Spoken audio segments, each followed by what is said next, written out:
this week to overview is geometric series. So here's a cool, we can find it, the geometric series we learn, and then some exercise problem related to geometric series. Okay, so what is geometric series here? So series whose term are in GP. Okay, so series, that means a plus a r square and so on. These things should be in GP. Likewise, if you take this term, all these terms separately, a r square, this should be in GP. Okay, these terms are in GP. Okay, series, the series whose terms are in GP. So these are the terms which in GP. We can call it geometric series. Okay, so it has two partials. Okay, so two partials thing which we need to note. So sum to nth term, sum to n terms, sum to infinite terms. Okay, so first we will find sum to n terms, and then we will find for infinite terms. And sum to n terms, we have another two partiality here, so we call it Sn, because n terms we are finding. If it is infinite, we call it infinite in the subscript. Okay, call this as subscript. Okay, so Sn, so you have this formula, a r raised to the power n minus 1 upon r minus 1. Here provided r should not equal to 1. If it is equal to 1, it is not defined. Okay, so that is why there are the two cases. R is not equal to 1. Either r must be greater than 1 or r must be less than 1.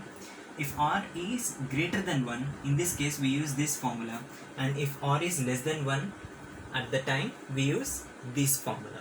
Okay, you do remember this formula. And for if the special case, and the special case here, if you want to know what happens if r equal to 1, this denominator get vanished and Sn will be like in this way. Okay, a plus a only n times, that is n times a, na. Okay, sum to infinite series. Let us see what is infinite series. Series, while adding, it goes on no matter how long it goes, but sequencing, while we are series it and sum it up, we will get this kind of results. Okay, so yes, infinity is nothing but a upon 1 minus r, and r has certain condition. Here is also r not equal to 1. It should be bound between minus 1 and 1. Okay, it should be bound between minus 1 and 1, or in this way r should be less than 1. Only this necessary condition is okay, but this is sufficient. But r less than 1 is also okay. Okay, but do remember this, and these are the formulas: sum to nth terms and sum to infinite terms. Only with these three formulas we are winding up the geometric series. Okay, we are covering up all the topics in geometric series this week. Okay, so here's a exercise 2.8, and first question is find the sum of first n terms. Okay, so we know the sum to nth term, Sn, we have two formulas. One is a into r power n minus 1 upon r minus 1. Another one, a into 1 minus r power n upon 1 minus r, and this is for r is greater than 1, and this is for r is less than 1. In the both case, we will have r should be not equal to 1. That is why we have mentioned here r is greater than 1 and r is less than 1. Okay, we use this formula, these two formula, either or these two formula. And I'm going to do the first problem because it looks like some sort of cumbersome problems. Okay, so 5 minus 3, 9 by 5 minus 27 upon 25. Okay, so here's a is what? 5 given first one. Okay, so I'm solving the first subdivision. First term is 5, and what is a common ratio? Second term divided by first term, that is t2 upon t1 minus 3 upon 5. This is clearly less than 1, right? Because it is in negative. This is clearly less than 1. When it is less than 1, we use this formula. Got it? And sum to first n terms will be Sn, right? So Sn is equal to a 1 minus r power n upon 1 minus r. So what is a? A is 5, and 1 minus, what is r? R is minus 3 by 5.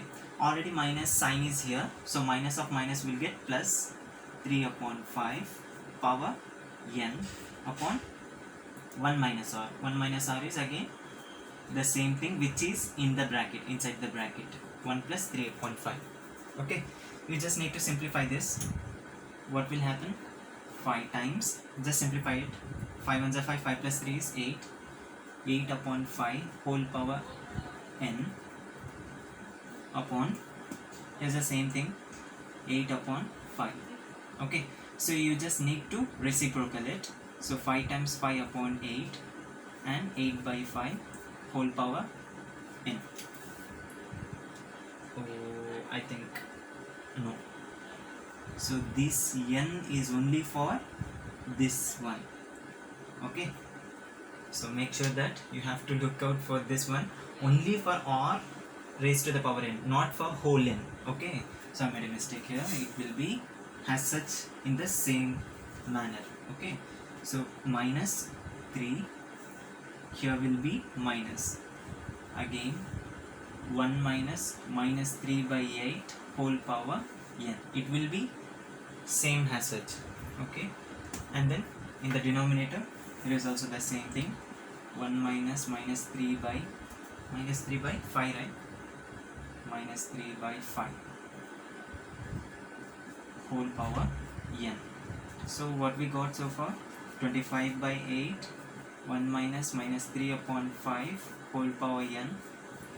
So this is your first n terms of the GP. Okay, likewise you can find the second one also. It is not that much harder. So A is 256, and what is our second term divided by first term, right? 64 upon 256, 64 into 4 times, I think 1 by 4 it is, 1 by 4, 24, yeah, 1 by 4, and this is clearly less than 1. 1 by 4 is less than 1. Again you can use this formula as we have written in first subdivision. Second subdivision is also the same thing as first. Okay, be careful while denoting the power of n, as I've got confused with this. Okay, now it is clear. Yeah, it is clear. So this is the answer for you.